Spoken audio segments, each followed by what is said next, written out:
Good evening, everyone. Welcome to this beautiful live stream on the 25th of November. It's a lovely Wednesday, and I'm joined by three lovely Jamods to talk a little bit about the lore leading up to Raksha. So, in your top right corner, we have the one and only Mott Raven, always looking a little bit ominous. How are you? I'm good, thank you. How are you? Not too bad.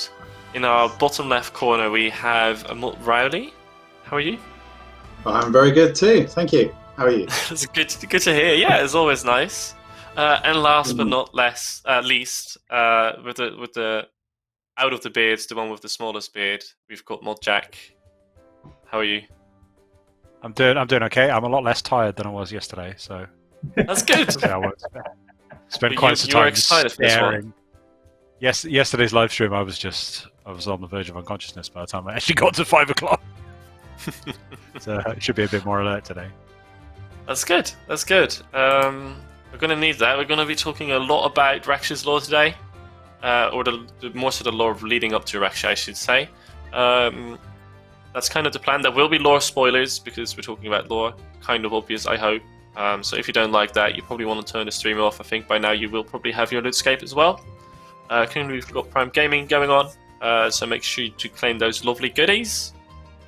We've got a lovely Black Friday merch sale as well, and there will be a Solomon's General store sale as well, so keep an eye out on those, or check them out, I would say. And of course, we're talking about Raksha's lore, and Raksha is going to be ready to be fought on the 7th of December.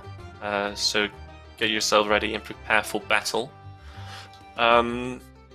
All those things out of the way, I kind of want to take the conversation quite far back, because there are some ties between Endgame and Raksha, or there are some relations to that.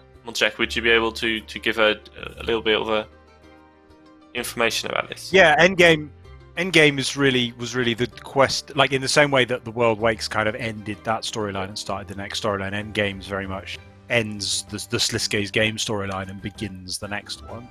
And there's a few plot points that come up in that. Obviously, that you meet Jas, which is huge and introduces the Elder Gods into the game.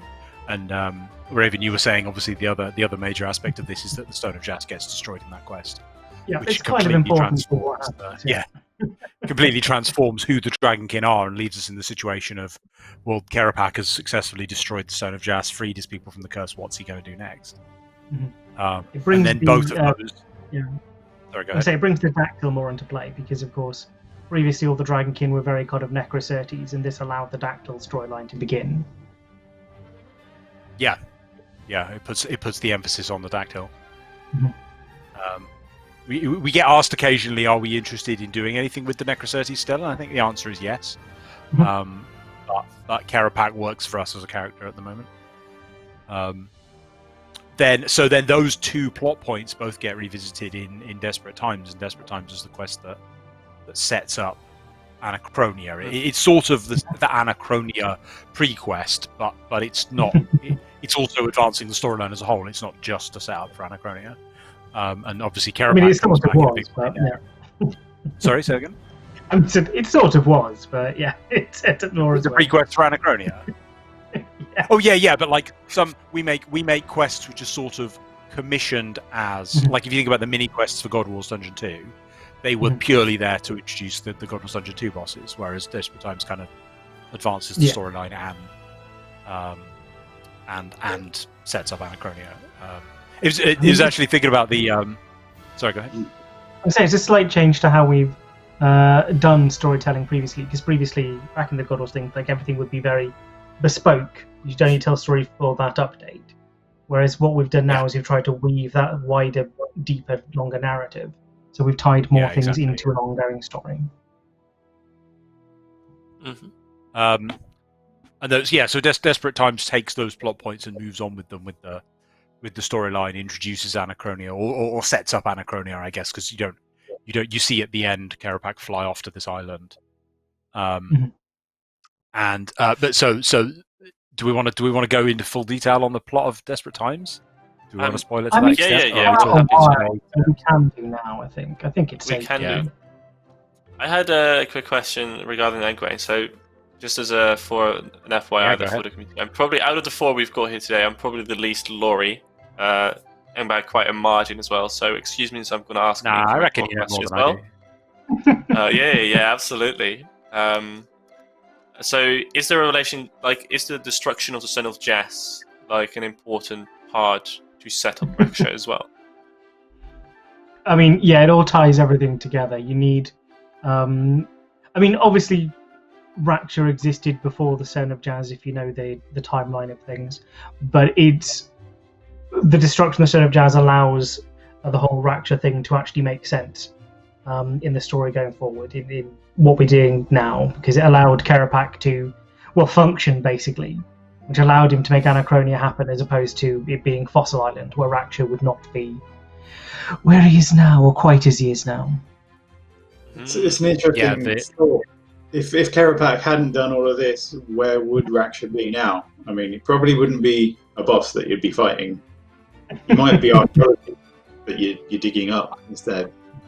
I don't think we say this anywhere in game, but when we were discussing the backstory, I mean, maybe this is a discussion that's interesting to have. Actually, you're a bit hesitant on this, Rowley, right? But we've posited, so let's put this right.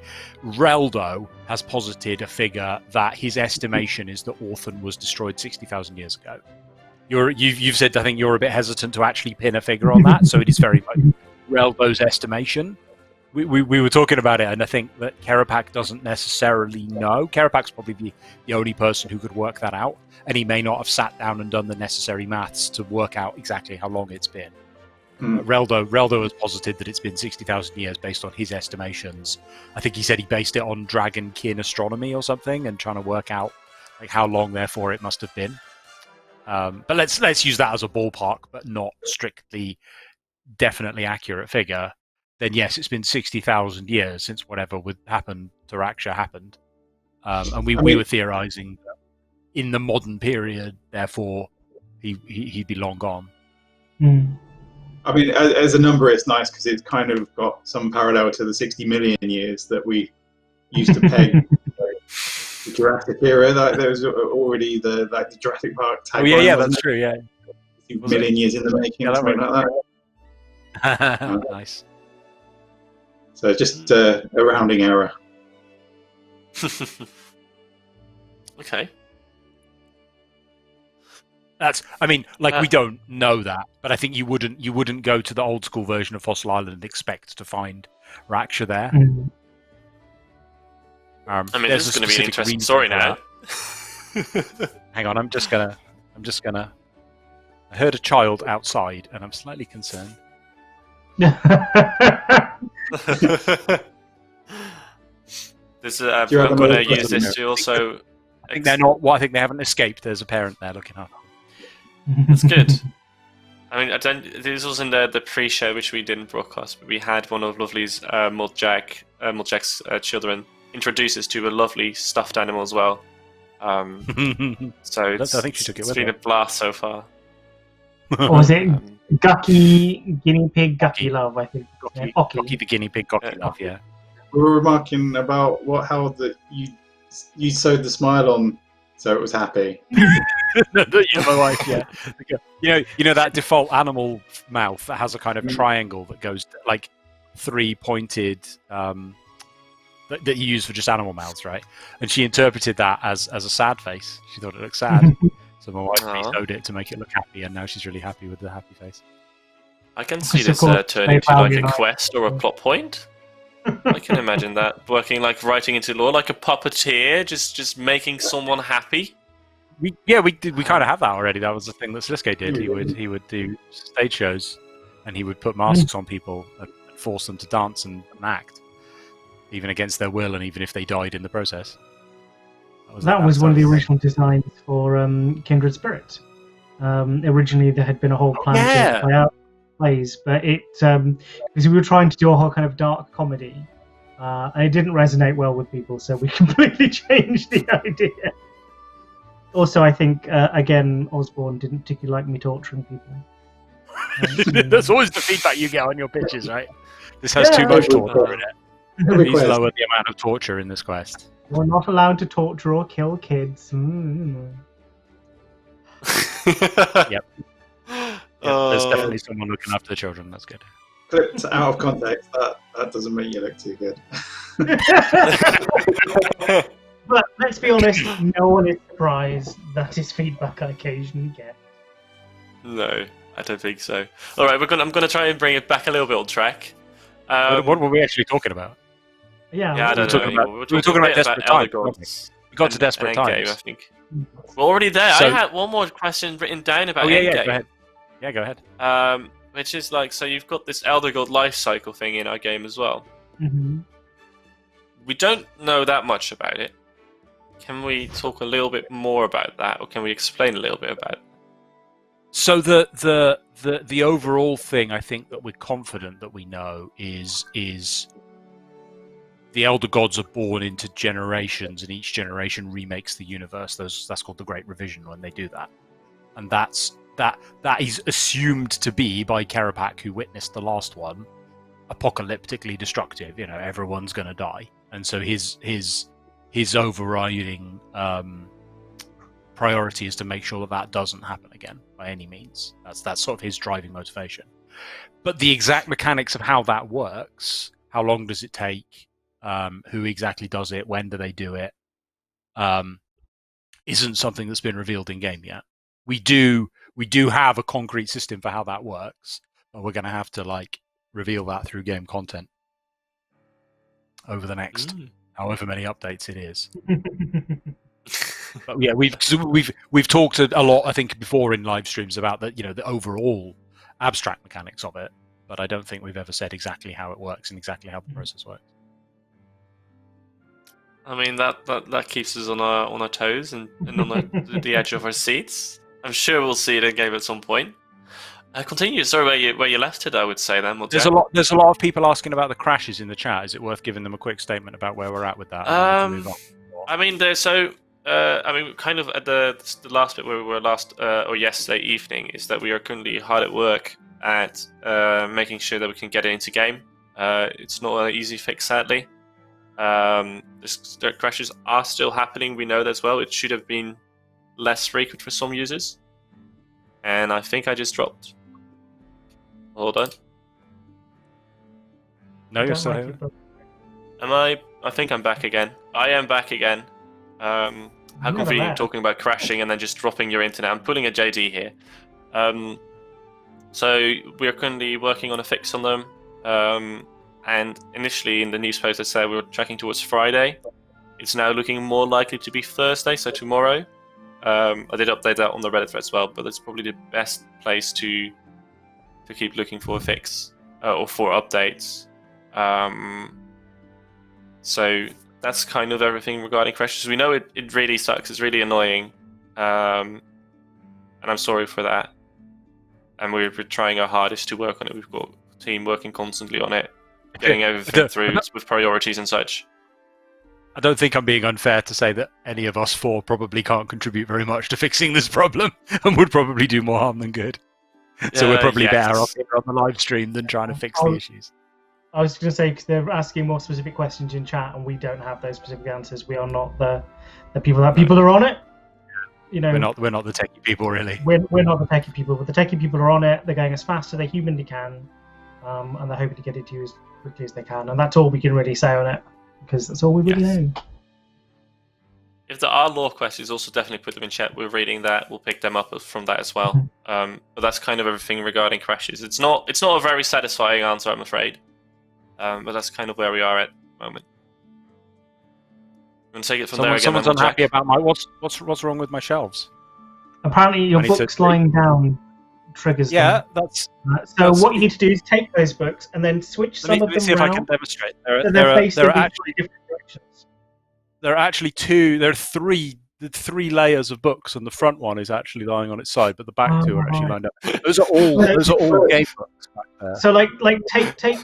I've been buying old game books off eBay that I remember from my childhood. You just need Shall I just play a tune while you talk about this, Jack? Yeah, go ahead. Yeah. I've moved the Lord of the Rings up onto the top where you can't see it now. I mean, I love that they're complaining about your books. We're not complaining about just thrown cardboard boxes across my bed. Yeah, look at Your book to fight. Your book. I think we should try and get back on track. Oh, this is typically you, isn't it, Jack? All right, please continue the story for us, Jack. Someone just asked, "Am I paying for this with my membership for Jack to talk about his books on stream?" The answer is no, because I'm actually on holiday. So no, you're not. Yeah, I think we will probably finish work at around 5. So this is all. Yeah, that's true. Actually, yeah, we're basically all off the clock now. So Yeah. All right, let's go then. this is free. This is free on top of your subscription. Extra benefit. That's what we're giving you all someone for free information about our houses. That's what we're getting. Someone asked, "Could you explain the difference between Colossus and God?" Clearly, which I think is quite a good question. So we've been exploring like the magical physics of this quite a lot recently, and the way I would say it is that there's no fundamental difference between a god and a colossus, but the word god has a lot of like baggage associated with it, cultural baggage, right? It assumes the existence of worshippers. It assumes like a sentient being who has like responsibilities and belief systems and ideologies and all that kind of stuff. And a colossus doesn't have any of those things. It can't necessarily even talk. Some of them can, some of them can't. So a colossus is essentially an animal god, but without the implication that it necessarily has to have worshippers or any of the other things associated with a god.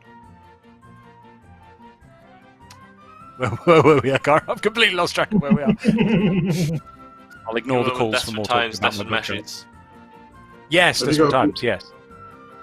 Sorry, go ahead, You Riley. want to say something more, Riley? No, it was just prompting. So what? So the significant feature, the ongoing key sort of major storyline feature of Desperate Times is that Seren is taking the threat of the Elder Gods very seriously, and is trying to get the races of and kingdoms and gods of the world to unite and do something about this problem. And she has suggestions for how I think she suggests a garden. That's her best plan. What if we build a really nice garden to show the Elder Gods? We actually discussed this internally a lot. We were having discussions about the tone of RuneScape, right? Like because I'm sure some of you feel like you don't feel like we necessarily always get the balance between serious and comedy right. I'm sure some people think the storyline is too serious. I'm sure other people think it's too comedic. Sometimes we've sort of separated it out into farcical quests and very serious quests. So we talk a lot about, where should the balance be? Where should the line for RuneScape content be? And one of the things we discussed was like, what if the plot line is about impressing the Elder Gods by putting on a musical for them? Would that fit the RuneScape tone? Would that be appropriate? And that was a really good, useful like example of like, we thought that probably that sounds pretty funny, to be honest, but it wouldn't quite feel RuneScape-y for the overall epic plot line to be quite that fast. Argument about that, as I recall. Yeah, it was. We had a lot of back and forth about like, how should we best handle that, and what's the right way to do that? It was interesting.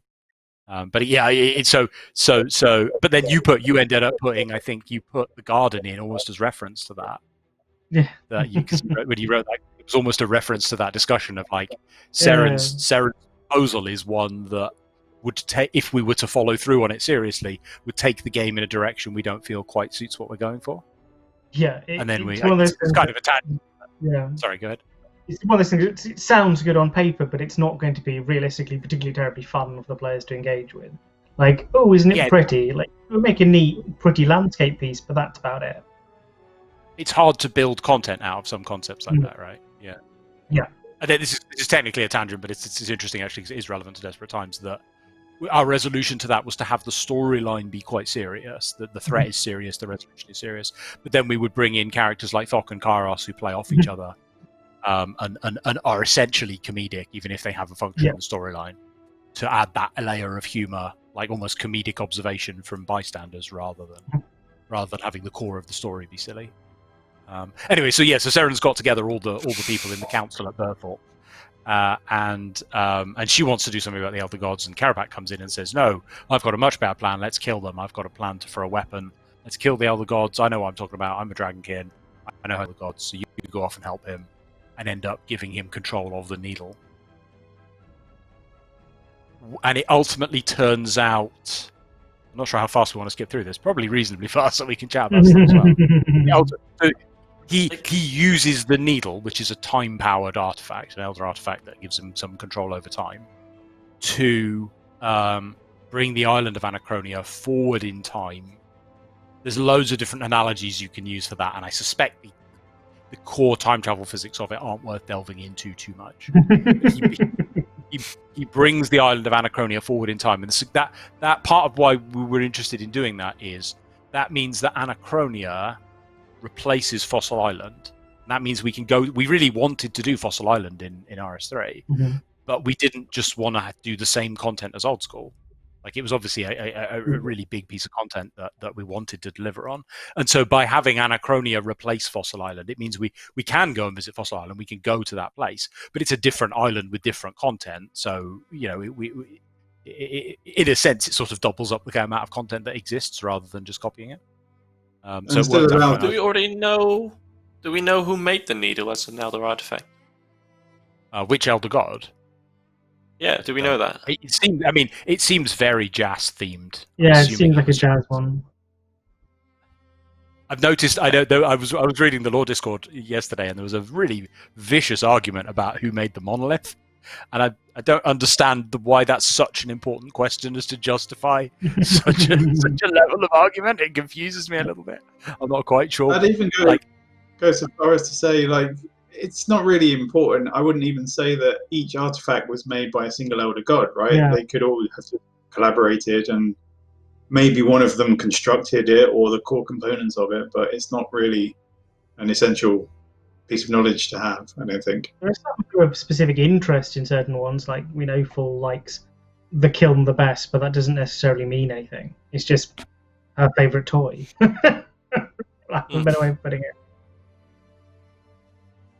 It's not really. So Kerapak's scheme was effectively to trick you into helping him get control of the needle, which he used to bring Anachronia forward in time. And for quite a while, it wasn't clear why. So you get to go visit Anachronia. Obviously, there's lots of dinosaurs and stuff. The development history behind that's quite interesting in the sense that, like, the project brief effectively was for an island of dinosaur creatures. That was the project brief that the Anachronia team was given. And we helped them to come up with a lore explanation for why an island of dinosaur creatures existed. And actually ended up becoming quite a major part of the storyline, which we hadn't originally envisaged. We did have that section of the storyline as essentially Kerapak goes away and does his evil plan, and it turned out to be like way more kind of interesting and exciting than we'd originally actually envisaged that part of the storyline. So it turns out that the reason that he did this, the reason he brought the island forward in time, was because he had an old invention, something that he'd created back when the Dragonkin were active before the curse. And so, a device that he'd built which could create shadow anima, which is a poisonous kind of magical energy which is toxic and lethal to all life. And he built a device to make this. And all the backstory and details of that are explored in both the Quest Desperate Measures and I think the Orthen Dig site as well, Steve. But he made this device and it produces this stuff. And the reason that he wanted it back, because the device had been destroyed or fallen into disrepair over the years, the reason he wanted it back is so he knew that he could use it to poison the whole world. So he goes off to Anachronia, like hides behind some fog, turns on his machine, starts poisoning the whole world. In Desperate Measures, you eventually catch up with him and destroy the machine and stop him from doing that. At which point, there's a big ending thing, which I guess you should probably talk about, Raven. The ending of how Desperate Measures ends. Oh, right, yes. I mean, there's a couple of crucial bits of information. Like, one, of course, destroying the device. It has been activated, so there's a big extra amount of shadow anima that's been released, which is important thing to notice and to be aware of going forward. But also, you defeat Kerapak by binding him once again to Jazz. You accidentally do it. And because he's linked to all the Nodon who he was using to funnel their energy into his device. They're also bound to Jazz, so he massively messed up there. But then, of course, we get the one moment of the volcano starts to shudder and shake and quake and rocks fall. Everyone dies. And you flee the volcano because it erupts as Full herself, one of the elder gods that isn't Jazz, rises out and goes, "Nope, don't like this place," smashing it to pieces, and destroys Karapak's Loud. Which is probably quite significant as events go. Yeah, you were talking about. Sorry, go ahead. You go, Modjack. I was just going to say, yeah, there's like 3 major reveals that happen at the end of Desperate Times. Yeah, all of which are quite significant as things go on. So when the volcano erupted, there were the Nodon were inside. What happened, or where did they get out in time, or did something happen to them when it erupted? There are a number of them, but I think most of them got away. Well, not got away. Were not immediately obliterated and were acquired elsewhere. There's a facility where they're all sleeping, and I don't think the volcano significantly damaged that.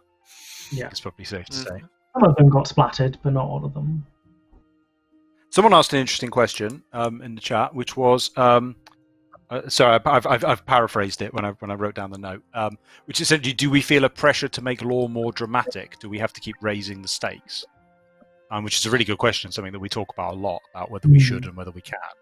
I would say, feel free to chime in, you guys. I would say we have, I think we do feel a pressure to like fulfill the promise of the Elder God storyline, which is inherently kind of high stakes. And we don't feel like the Elder God storyline should be sort of, a low-level thing which is resolved by talking to Meg in Palador or something like that. But I think I guess the question, to an extent, that a lot of people are wondering, this storyline will reach a conclusion eventually, and when it does, do we feel like the next storyline needs to raise the stakes even higher? Does it need to be more apocalyptic than the threat of the Elder Gods? And my personal opinion is no. We think I think it probably shouldn't. I think we're. I mean, a lot leaning more towards. Sorry, I'll let you go because you haven't spoken much, Rowling.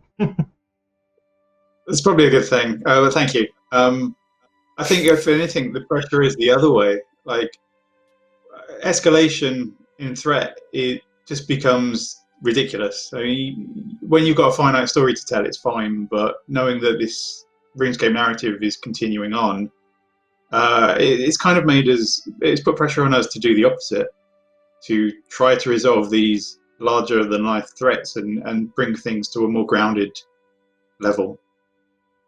Yeah, I think we're all kind of slightly missing the ability to tell those really kind of character-focused stories. Because we've got really good characters, we get to use them, and we get to tell kind of interesting bits with those characters, but they're locked in behind, big doom, destruction, whereas we kind of want to tell something more personal every now and again. And there isn't really the room to do that at the moment while there's, the Elder Gods are going to rise and smash the planet to pieces. Kind of big news. You don't want to kind of just ignore that and go, hey guys, let's do a little murder mystery or something. You need to tell a big story before we can go back to more characterful stories. I think it's fair to say, our plans would be to resolve the apocalyptic threat and then definitely not immediately jump into another apocalyptic threat. But we do think it's important to like resolve the storylines that we have rather than just abandon them and orphan them. Although that isn't to say, just to clarify for those things, that isn't to say everything's going to be happy clappy, because that's not what we're like. There will always be, conflict. The conflict is. The conflict doesn't need to be the universe is going to end up a conflict. There's levels of. It doesn't need to involve bigger and bigger creatures that destroy more and more planets. Isn't really what we're. What we're interested in. Escalating. Oh, well, there was a type of creature that could destroy the entire universe. So I guess the next storyline has to be about creatures that can destroy multiple universes. No, we don't want to do that kind of mathematical. Yeah, all of time. Yeah. All of time and space. Yeah. And dimension. What happens after we have the dimensions? I wonder now. I've got a couple of other questions as well. which are related to Yeah, bits go ahead. that Raven and Jack talked about. But I thought we'll finish the storyline first a little bit more towards Raksha. So I was going to ask you, Rowley, would you be able to elaborate a little bit on the revelations with Orphan and how that ties into Raksha? Yeah, for sure. So, as it released, isn't what it was intended to be. Because of the way these timings work, I actually designed the original Orthen dig site back at the start of archaeology dev, which would have been, what, almost 3 years ago now? 2 years ago? Something like that. I've forgotten how that works. A long time ago. But the opportunity arose to kind of explore Dragonkin culture more in Desperate Measures through the lens of Kerapak. So we needed a different focus. The focus was going to be about kind of Kerapak's past before. And the timing just had it that we were planning this boss soon after Orthen. So we married those two updates. But I very definitely didn't want to just have the lore of Orthen being, hey, let's sell this boss. So what I wanted to do was kind of combine the two things together and just use this narrative element of the Raksha as a lens through which we would explore the different creeds of the Dragonkin and some key Dragonkin characters. So we're looking at the civilization in its earliest days and the sorts of threats that they had to deal with just arriving on this world for the first time. And it was a nice opportunity to tie off a few loose ends, maybe sort of things like what creed Cranham belonged to and things like this, and to bring a bit more light onto that. And I mean, also it's kind of dangerous when people let me have free reign to design things, because then you also end up with silly things like the Zolo. That is actually an element that was in the original Orphan design that I managed to bring forward into this one. It was kind of poking a little bit of fun at the concept of lizard people, which we've done before with the Ilyanka. So that kind of long-held tease from classic days of the lizard men. But also I just wanted to get some cute little axolotl people into the game. I really liked what we did with the gobies. I thought that was pretty cool, and they were a nice original concept. And I hope if I've achieved even a fraction of that, then I'm really happy with that. But like Orphan itself is just a springboard to that. I'm hoping in future we can explore more of these elements in the actual game. Maybe meet some of these people. Maybe, I mean, we said spoiler tags, right? So yeah. Perhaps even meet the consciousness of Skeka wherever that is, or however that kind of works now. I think it would be an interesting way to meet a Dragonkin that you haven't before. All right. So, yeah. There's a discussion topic come up. Sorry, go ahead. No, you go. Your question. What came up? I was going to say there's a discussion topic that's come up in chat, which I think you're probably a good person to talk about, which is the name Raksha. Some people are saying, well, in Sanskrit, Rakshasa is a demon and Raksha isn't a demon, which I think is like we don't generally name things because sorry, you should probably talk about how you named the character. And no, it is definitely inspired by, but it's we have our own fantastical universe. We don't follow the rules of other mythologies to the letter, right? But yeah, in the same way that other dig sites were loosely based, or some more strongly than loosely based on ancient cultures like ancient Rome and Greece, Orthen picked. It was more of a pick and mix of very old Vedic cultures or Vedic cultures. So we're looking at like Hinduism and Jainism and Buddhism and things like this as influences. And so we take words, loan words as it were, from older mythologies sometimes, but we give them their own spin. And I mean, I have a list of a good scores of, possibly hundreds of potential names for this thing. I worked very closely with Mod Ryan as we were working parallel to try and name this. And there was a nice happenstance where Rak and Shah are actually two Dragonkin words that we previously defined, possibly years before. Like, you see Rak in Verak Lith, which is the one in Elite Dungeon 2, I think, or it's King Black Dragon. Like, that word cropped up a lot with dragon naming. And Shah it's a word we hadn't previously put in the game, but like from the transliteration of the name, you could guess that it's one or singular, something along those lines. So it was just a nice. It's that kind of perfect storm when you've got that nice influence and you've got your own game lore, and it comes together with the narrative you're trying to tell. And it was just like a perfect storm of things. Just a question that you. Yeah, go ahead. You're talking about Shah. Oh, you go first, Melt Raven. Shah, S-A-A. Yeah, okay, I'll go then. So Shah, like you're talking about singular and all that stuff. Are you able to elaborate a little bit more on that? Because I think that was something that earlier on in development kind of changed, or near the end, isn't it? Or is it not referring to this? Oh, you're talking about whether I it's a guess solo not. boss? Yeah, so no, that doesn't have anything to do with that. No, that's a complete I was like, oh, this was like singular, like one. I was like making a connection where it was from solo really boss, where we now got duo. Oh my I was god, like, it should be called Rak Duo. Yeah. All right. That's amazing. No, that's a total coincidence. That's really funny. The thing I was going to raise was the fact that everyone's saying like Raksha means protection, but that is entirely accidental. I remember seeing the discussions back and forth about the naming, and it's got nothing to do with it. It's just interesting to see how it lines up with that actual word. There's probably a brand of crisps out there called Raksha or something stupid like that, right? That's how it usually works. Apparently, it means protect. Okay, we could probably fold that into the narrative if we wanted to, but there's been some disagreement over what it means. Some people are saying it means protect. Other people are saying it refers to other things, but I'm not clear whether it. Well, certainly in Dragonkin, it doesn't mean protect. It means like the one who speaks. We deal with that quite a lot, actually, about like influence of other cultures on things, right? And like I think we have different perspectives on it. Some people feel like, you know, if you're going to import an existing culture, like say Egyptian, everything has to be exactly the same as it is in Egyptian. Everything has to be accurate. You know, the pantheon has to be the same. I feel fairly strongly that it probably shouldn't be exactly the same like that.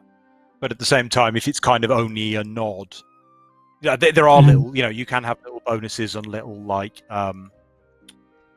you know, little bits of mythology fit the real world and fit the fantasy version, and maybe you can like think about, maybe you could like predict that a certain thing is going to be in the fantasy mythology because it's in the real mythology, and that's kind of a fun game to play. Like sorry, go ahead. It kind of depends on what universe you've got, really, what you're trying to achieve. If you want to rely on those kind of shortcuts, if you use Thor as a character, for instance, then you have an instant idea of what that character is going to entail. But if you just want a kind of thunder god, then maybe you don't go with Thor exactly. You kind of change it, mix things up a bit. Yeah. Thora. Mm-hmm.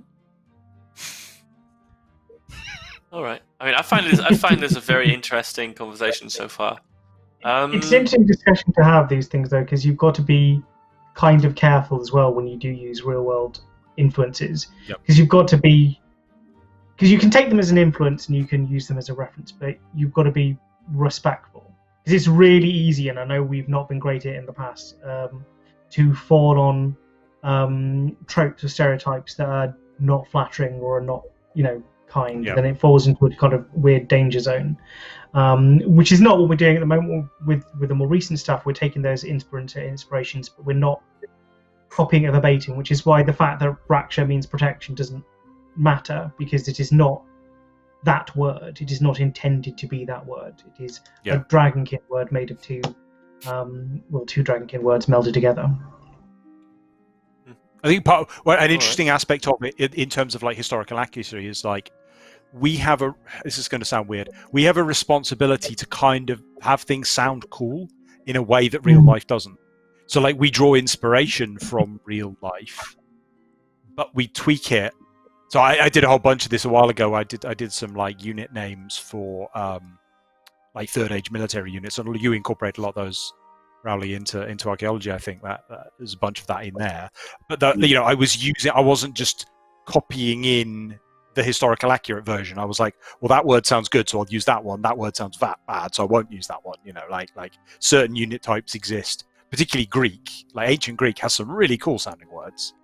But it has some really naff sounding words as well. So we kind of, emphasize the cool sounding words, and maybe if there's a critical function that has a naff sounding name, or something that kind of sounds rude in a modern context, or we'll just skip that. I mean, that was a big discussion with Raksha, the naming thing at the time. There was a big back and forth over which combinations of things sounded right. Like we did all manner of like combinations, because it's not just you can't just do the name on its own. It's also with the Shadow Colossus. So you've got to say what flows better, what sounds better, what combination works. And we had, that was a large part of the argument, was back and forth over what flowed better. I mean, Mod Ryan, it was a collaboration, like I say. Like he had his own kind of preferences for what he wanted the name to be. Like you want those guttural words in there, something sharp, like Raksha, but also just from a user, like a standpoint of somebody who enjoys PVM in the game. You'll notice this a lot with our boss characters. They're pretty short, easy to remember, like Telos and Solak and Next, like just really quick things that you can type out or just easily remembered. We don't want to name like Emphylides for a PVM boss, really. Yeah, and that's not. It's more kind of just for a user experience than kind of catering to a different audience. It's you try and mold all of this into one coherent word or name. So, I will slowly try and make a finish on this as well, because we've got quite a few questions, and I know we kind of have a little bit of a hard stop today at 6. But like choosing names and things has always been like I know something you guys pay a lot of attention to. Like I've as nice as I am, I wouldn't mind having Porky in a game as a name, but like I've heard on various occasions, like, well, that's not going to happen because it's just really difficult to pronounce and all that stuff, and like, well, you can tell it, like people say Perky, Poerky, like that's just a beautiful example. Well, you don't want to make me happy, of course. That's the primary. But like, it's also a good example of like even though like it's something that I use, like it is not that great for something like in game because there will be a lot of discussion around it, probably, or how it's pronounced and all those kinds of things. Whereas you've got your Raksha, which is like quite clear cut. There's probably one pronunciation of it and such. So yeah, don't know if there are any final closing remarks before I'm going to fire a bunch of questions and things. Someone was asking about the Karapak track lore. I don't know if it's becoming a mini quest, but it will remain in game, so you will still be able to do the Karapak track lore. Okay. Without needing to have done any of the track. Yeah. Cool. I wanted to zone in a little bit further towards Raksha as well. One of the things that we learn about in the lore, please tell me if I'm incorrect, is that Raksha has not always been on Anachronia. Would you be able to elaborate a little bit about that? Yep, I can probably take that one. That crops up in a few of the Orthen lore pages, where it says about the discovery of Raksha being on the mainland. So you very definitely did not start out on the island that is now Anachronia. I think it says on the mainland, on a coast to the west of Orthen, which kind of suggests, maybe where the archaeology campus is, roughly speaking. Or thereabouts, right? Yeah. So it wasn't Anachronia. Yeah. So one of the questions that I saw then get asked is, are there any other creatures that got away from the island as well, and spread into Gielinor? at the time, or at the same time Raksha did at some point.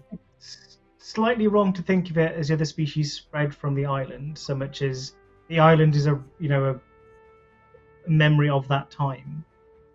It's more that think of it like a nature reserve is what the island is. Like it would have existed elsewhere, and because so much time has passed, and let's look what's happened to the surface of Gielinor. It's not been good. There have been wars, there have been colonization, there's been Zamorak having a hissy fit and blowing up a huge chunk of it. Like, it's not been terribly good for conservation, let's be honest. Okay. I mean, you could speculate though. Like, I could imagine, like, there's a potential. Like, this isn't anything canon, but some of the sea monsters from the Ark are somewhat of that era. Things like the Thalassus, right? You could maybe posit that originally it swam in those waters. And of course, dragons descend from them as well. I think that's no knowledge. No,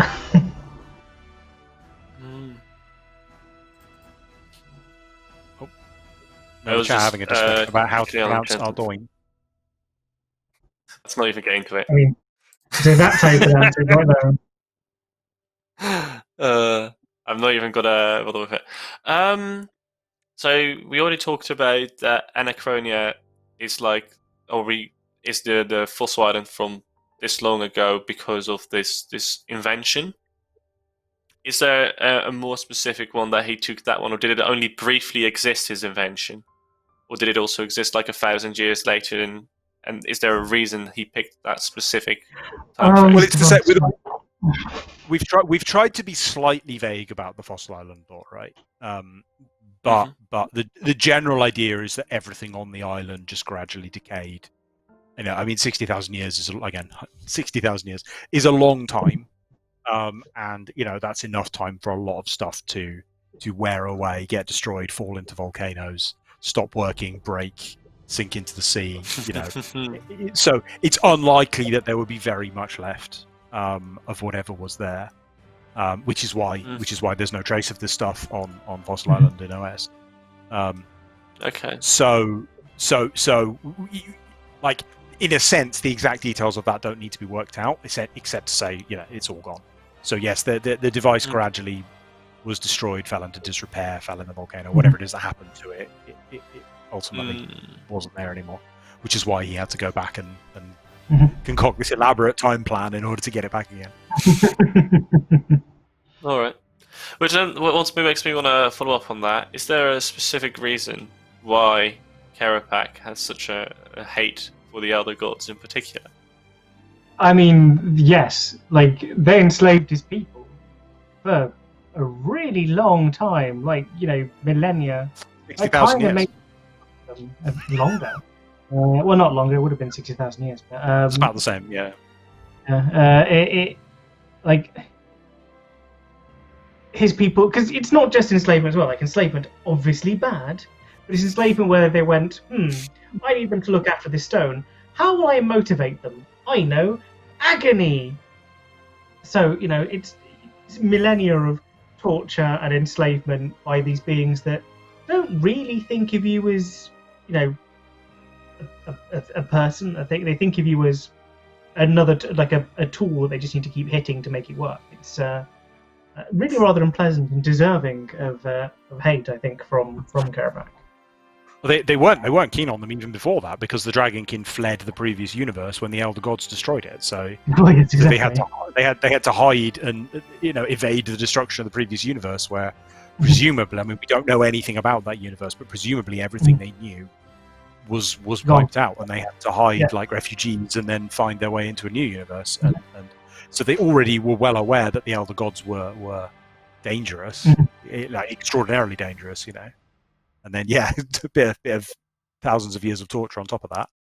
That's going to make anyone hate it. Although, I do like, Modraven, the kind of nuance that you added with Desperate Measures in effectively it being the current situation being in part or in whole Karabak's own fault. So there's maybe some self-hate in there too. Some definitely. Hubris. Like he's always going to have that sort of subtle, it's my fault, I hate myself for it. But Karabak's not the sort of person to own that. Like he's always going to put that on other things.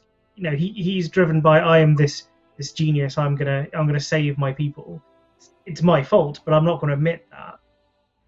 By putting it all on the Elder God, it's like no, it wasn't me. I'm not wrong. I mean, we see this parallels in people all the time. It's very difficult to accept when you're wrong. I don't think Karapak is consciously aware that he's doing that. Was that I imagine suggesting? I'm never wrong.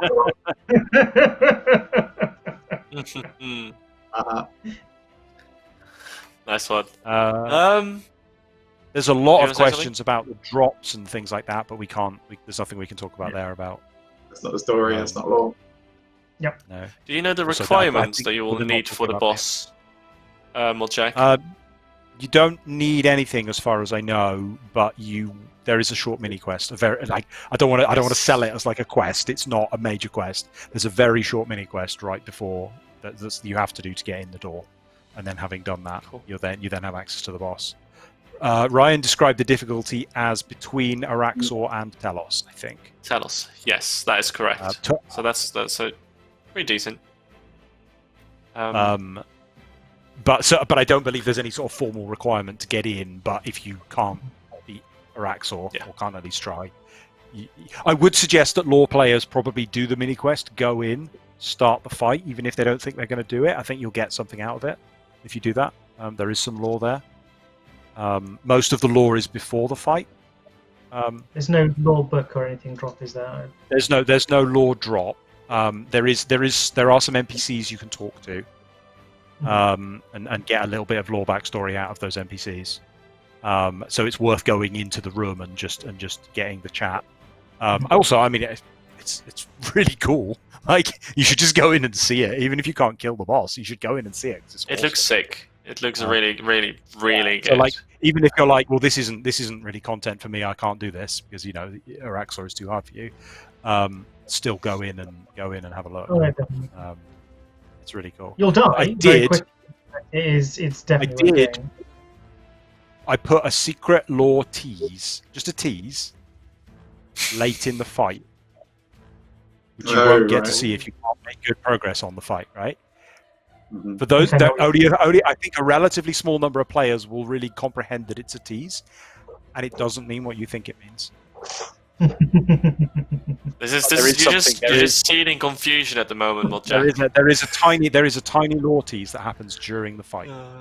There'll be plenty of live stream. If you can't PVM, you probably won't see that tease. But there isn't like a massive cutscene that you get for completing it or anything, because that's just like, I think if we did something like that, we'd then feel a very strong pressure to make sure there was a story mode to make sure everyone could see it. So all the major lore comes before the fight, not after the fight. So then I kind of want to.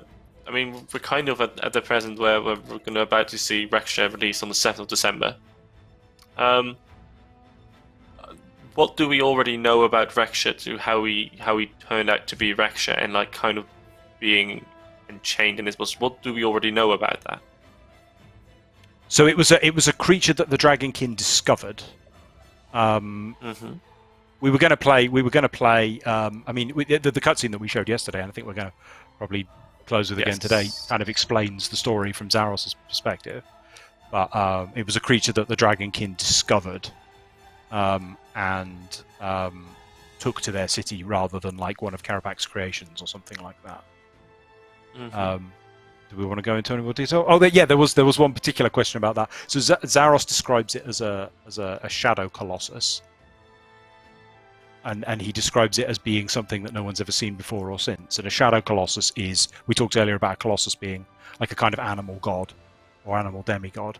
And this is an animal demigod which is powered by Shadow Anima, which is the stuff that the machine was making. And in fact, this is, it was studying Raksha that taught Karapak that this stuff existed in the first place, which is how he learned to make his machine. He realized this could be an extraordinary source of power. So that's why he built the machine in the first place, as a sort of power source or weapon. It was a power source and a weapon, wasn't it? I think it was a power source that. So it was a power source, but it was a power source that accidentally serves as a weapon. Karapak wanted to create it because he felt it would be as it's something that the Elder Gods themselves don't seem to possess, it gives them a chance to be on the same level. That he felt that he could bring the Dragonkin technology and power up so they could stand against the Elder Gods, because it would give them that opportunity. But of course, it did more than that, which is why now, when he came back in desperate measures, he wanted to turn it fully into that weapon, because he knows it hurt them, he knows they didn't like it, and he knows the damage it would do, and he wanted to go full, destruction of the Elder Gods at any cost, because we all know what it would do. I just saw a question in chat asking if there's anything in game lore currently that hints at boss mechanics. And the lore in Orthen, at least, tells you some abilities that it had at one point in time which were surgically removed. So yeah, it specifically doesn't have those abilities. Yeah. Don't go in expecting all of those things necessarily. There's a strong lore hint of the abilities it doesn't have. I mean, that's a hook for other existing in-game content, because we see this Raksha being kind of the progenitor of the dragon race. The kind of the thing that started their research, the Dragonkin research into and the creation of dragons. So those abilities you'll see kind of get petered out into dragons. All right. Some more questions about the drop table. I would say I have recused myself from involvement in the drop table of this boss. Maybe pleased to hear. So I got one more. So we have Kerapac. It's kind of like, is it right for me to say that Raksha was kind of like used to be experimented on? Is that right for me to say? Yes. That's right. Kept in a prison and experimented on for some time. Yeah. Is there a reason or why Kerapac stopped doing those experiments at some point? Or has he always continued doing them? He got what he wanted. He moved on. Other people studied it. They got different things out of that experience, and they all eventually died. So, boom, Elder God Ted went smash, smash, smash, which kind of puts you off, ongoing projects. Mm-hmm. All right. I think this is probably a good end point. I think particularly in the end, we kind of know exactly a little bit more about what Raksha as a boss is. There's something with Shadow Anima. It's been studied. We know what kind of abilities he doesn't have. A little bit. So thank you. And yeah, we don't know its drop rate or anything else. You'll have to find that out when you're going to fight it on the 7th of December.